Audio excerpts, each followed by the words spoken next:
Assalamualaikum warahmatullahi wabarakatuh. Kami dari kelompok 4 kelas 6B akan mempresentasikan mengenai serat pangan dan serat total. Adapun anggotanya ada saya sendiri, Syafiri Nirsal Sabila, lalu ada Isya Gina Febriza dan Sabila Amelia Putri. Serat pangan atau biasa dikenal dengan serat diet atau dietary fiber adalah karbohidrat kompleks di mana merupakan bagian dinding sel tanaman, pangan yang sulit diuraikan oleh enzim dan sulit diserap oleh saluran pencernaan. Next-nya. Lalu di sini ada serat total. Serat total atau serat kasar merupakan bagian dari karbohidrat dan didefinisikan sebagai fraksi yang tersisa setelah degradasi dengan larutan asam, sulfat standar, dan sodium hidroksida pada kondisi terkondisi. Serat kasar sebagian besar berasal dari sel dinding tanaman yang mengandung hemiselulosa, selulosa, dan lignin.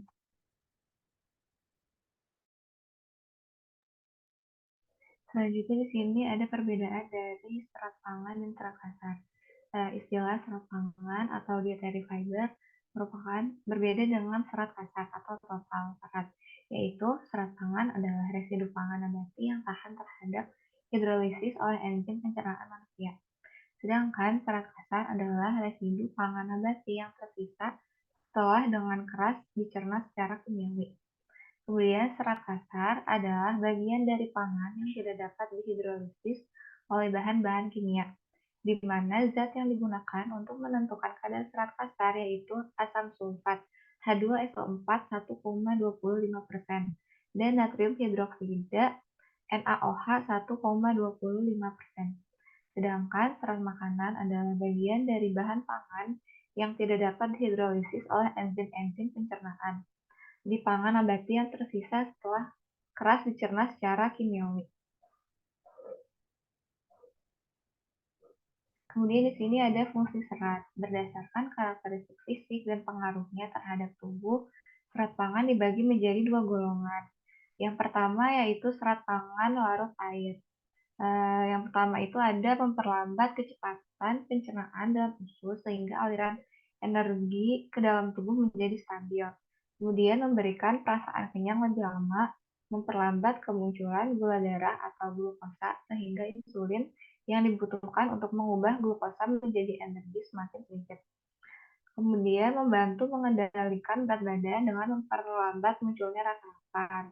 Yang terakhir itu meningkatkan kesehatan saluran pencernaan dengan cara meningkatkan motilitas usus besar. Kemudian yang kedua ini serat pangan tidak larut air. Fungsinya komponen serat ini memiliki kemampuan menyerap air serta meningkatkan tekstur dan volume feses sehingga makanan lebih mudah melewati usus.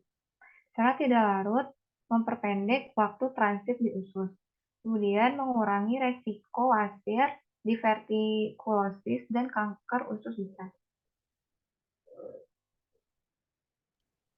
Selanjutnya ada kecukupan konsumsi serat. World Health Organization mengajarkan konsumsi serat yang cukup berkisar 25-30 gram per hari, sesuai dengan umur. Asupan serat harian berdasarkan pada angka kecukupan gizi atau AKG yang dianjurkan untuk masyarakat Indonesia adalah 29 gram sampai dengan 37 gram, sesuai dengan kelompok umur dan jenis kelamin. Pada penerapan sebenarnya, asupan serat masyarakat Indonesia rata-rata 10,5 gram per hari. Kekurangan serat pangan dapat menyebabkan penyakit seperti sembelit, hernia, roner, batu empedu, dan lain-lain.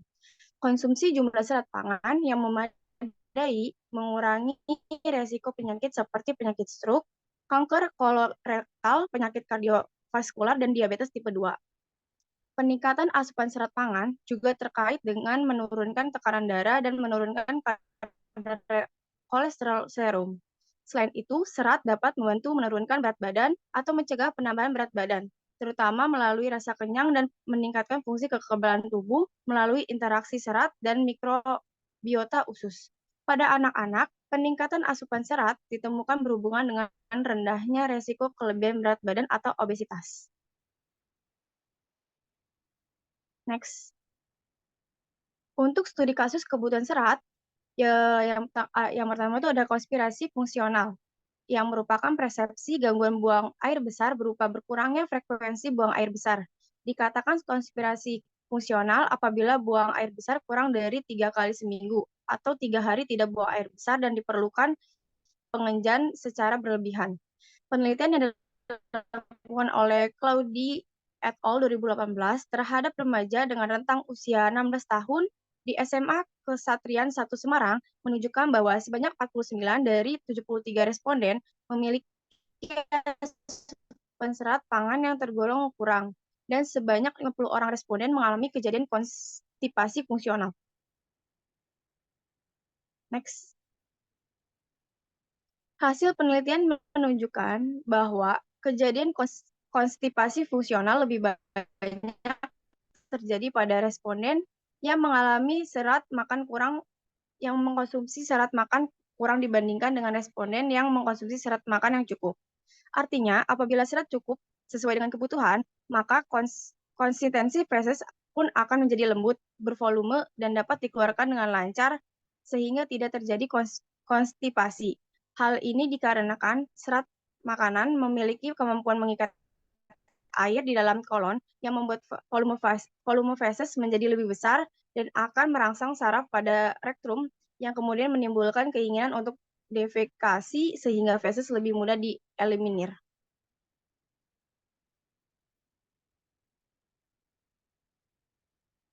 Sekian dari presentasi kelompok 4, kurang lebihnya mohon maaf. Wassalamualaikum warahmatullahi wabarakatuh.